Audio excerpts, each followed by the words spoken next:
বাইরে থেকে দেখতে একেবারে মেট্রোর মতো, ভেতরটাও মেট্রোর আদলেই তৈরি। শীঘ্রই শিয়ালদহ রানাঘাট লাইনে ছুটবে এসি লোকাল।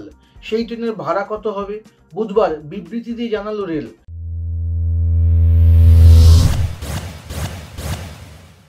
আর ঘেমে নিয়ে অফিস যাওয়া নয়, বাড়ি ফেরার সময় হন্তদন্ত হয়ে ট্রেন ধরলেও মিলবে ঠান্ডা হাওয়ার পরশ।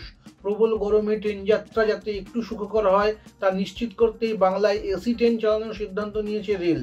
দেশের মধ্যে প্রথমে মুম্বাইয়ে চালু হয়েছিল এসি লোকাল, পরে চেন্নাইয়ে, এবার পশ্চিমবঙ্গে।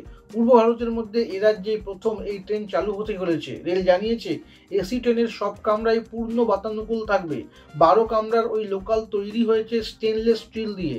মেট্রোর মতো এক কামরা থেকে অন্য কামরায় যাওয়ার ব্যবস্থাও থাকবে প্রতিটি কামরার দুপাশেই স্বয়ংক্রিয় স্লাইডিং দরজা।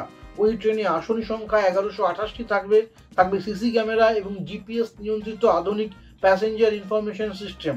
ট্রেনে যাত্রীদের বসার এবং দাঁড়ানোর পর্যাপ্ত পরিসরের সুবিধা ছাড়াও মালপত্র বহনের জন্য অ্যালুমিনিয়ামের শক্তপোক্ত তাক থাকবে ওই ট্রেনে। ট্রেনের গতিবেগ হবে প্রতি ঘন্টায় 110 কিলোমিটার। শিয়ালদহ থেকে দমদম পর্যন্ত ভাড়া হবে 35 টাকা আর মান্থলি 620 টাকা। ব্যারাকপুর পর্যন্ত 60 টাকা, মান্থলি 1275 টাকা। নৈহাটি এবং রানাঘাট পর্যন্ত যথাক্রমে 90 এবং 120 টাকা, মান্থলি 1810 এবং 2430 টাকা।